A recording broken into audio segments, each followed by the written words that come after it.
Well, the inspiration to start Macro started many years ago, and we don't have enough time to get into all of that, but when I graduated from Howard Law and I moved to LA and went into the agency world, it was always with the long-term vision to launch and start media and entertainment company that would create content that would represent and reflect our communities authentically and tell the spectrum of our stories that we haven't been able to see, and not often enough. And so yes, it was a long time in the making, and I launched it in January 15.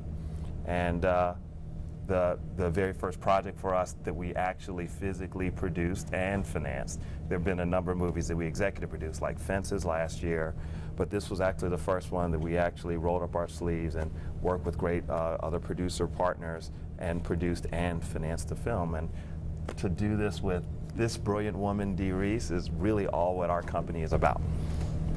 And so, Dee, I'd love to ask you, so you knew Charles originally as an agent. Yeah. Now you know him and you've worked with him as the head of Macro and as a producer. How do you see Charles as a producer compared to as he was as an agent? Yes, I would totally try to claim Charles as my agent too. So it's like Craig Costello and Charles are Charles King is my agent too. So I was totally claiming them, and because Charles was the guy who knew everyone. And to me, in his role as a producer, we just see kind of an expansion of that. Charles was successful as an agent because of all these relationships he had with actors, because of the relationships he had with producers and financiers. And so it's a natural extension. And so he's successful as a producer again because of those relationships that he's built over the past, dozens of years, so, well, not dozens, but a lot of years.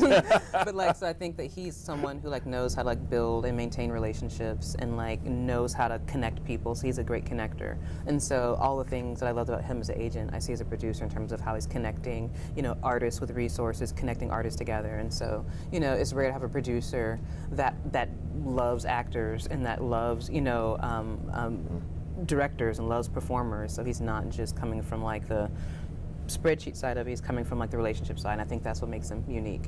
I remember literally the day that I screened Pariah at Focus Features and was crying and called Dee up, and we were trying to convince her, my very good friend Craig Costello, who's Dee's agent, who said, Charles, we'd love for you to also see this movie and maybe we could work together with Dee.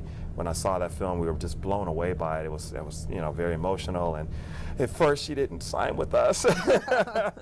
And then she, I saw the light. Then a few months later, I don't know how, maybe 3 to 6 months, she called Craig up and we jumped in there with her. And then just to really see Dee flourish as a filmmaker and as a person from that period of time, from Pariah when the movie came out to the project she was developing, and then to when she directed Betsy. I still remember it to this day when I was just sitting behind her. I went to visit her on set of Betsy, and I was sitting behind her like I had this secret about Macro. It was the year before I started the company. I just couldn't tell her.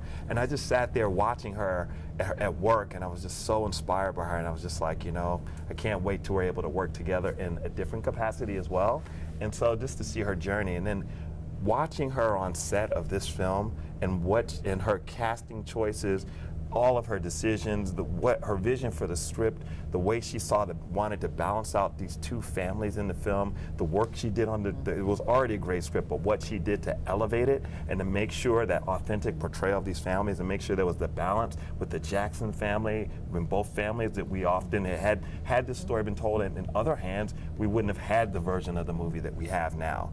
And then to see her casting choices and just her go through the process of be the first one on set every day, wrapping early almost every day. We only had Dee for 4 weeks physically in prep. And to see what she was able to do and get on that screen, it's just, I'm just so excited. It's almost like I feel like the big brother who's just seeing his sister just completely just blossom in such an extraordinary way. Things that I knew about her, and it's just exciting to see the world now see her brilliance and to see her coming into her own. And frankly, and to know it's just the beginning. Yeah, and Charles really protected that vision. I mean, when, the days are running late or the budget is tight, the first things to cut are the things that are about tone or the things about world. And they stood behind me and they didn't cut those things. So there's a lot of the Jackson family scenes were pushed at the end of the schedule, and Charles said, we're not going to cut those days. We're not going to lose those days, even though for the bond company, whoever, we have to put them there, because that can be the fat. Like Charles knew that those Yeah. scenes weren't the fat, and Yeah. that they would never cut. So he stood behind me, he promised me, and he delivered. Like we got every last one of the scenes I wanted to shoot, and so as a director, when you have that confidence, it just frees you up to focus completely like on performances, focus completely like on each scene, because I'm not worried about something being taken away later, and Yeah. so that's a credit to them.